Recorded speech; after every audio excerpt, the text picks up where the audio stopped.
Yeah, it is my pleasure to welcome Mr. Martin Bailey. He's a senior fellow in economic studies at the Brookings Institution. He's also a senior advisor to McKinsey & Company and an advisor to the Congressional Budget Office. Dr. Bailey previously served on the Council of Economic Advisors, including as its chairman from 1999 to 2001. Dr. Bailey earned his PhD in economics from MIT. He has taught at MIT, Yale, and the University of Maryland. Welcome. Thank you, Chairman Graves, Ranking Member Velasquez, and members of the committee. It's a real privilege for me to be able to speak here today.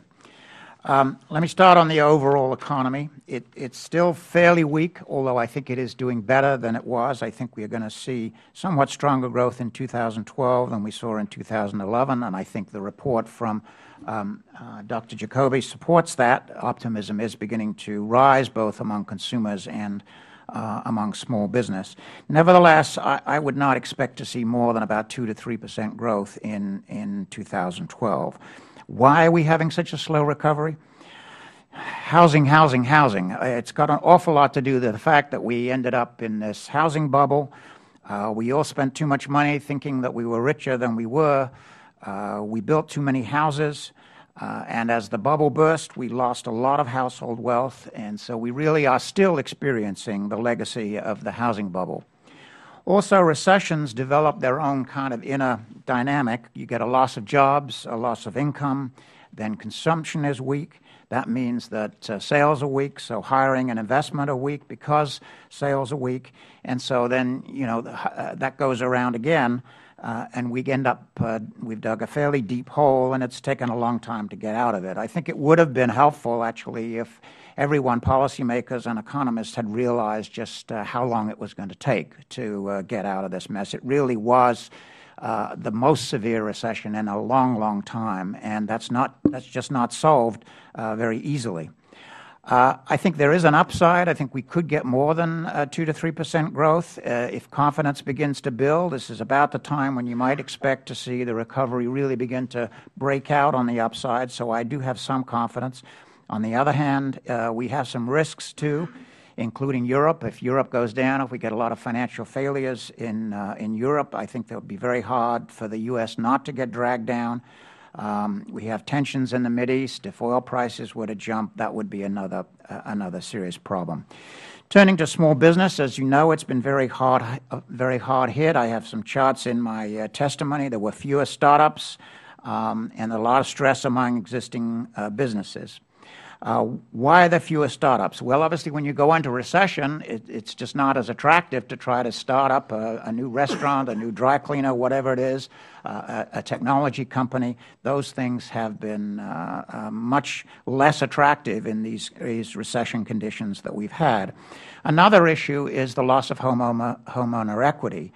Of course, we've all experienced that, but small businesses, typically, they will take money out of their homes, or they will pool together. A few partners will get together, get a loan against the value of their home to fund a startup. And so that money has not been available.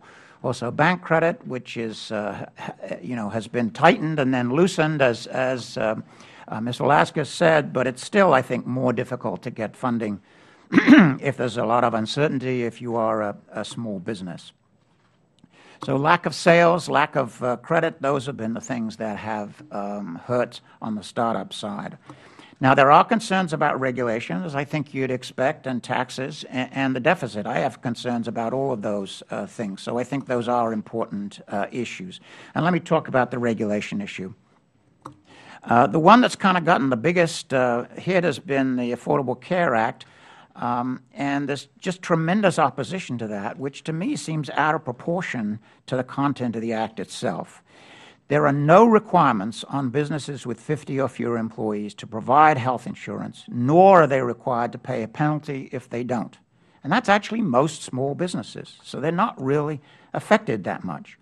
Not only that, there was a report, which I hadn't seen when I wrote my testimony, by the Kaiser Family Foundation. Of the companies between 51 and 100 employees, 92% of them are already providing some kind of health insurance benefit. So we're not telling them, start anew and do something you're not doing. And many small businesses, those under 50, could get some subsidies and actually help them along. So the Urban Institute study, for example, argue that actually small business on balance might be helped by the Affordable Care Act.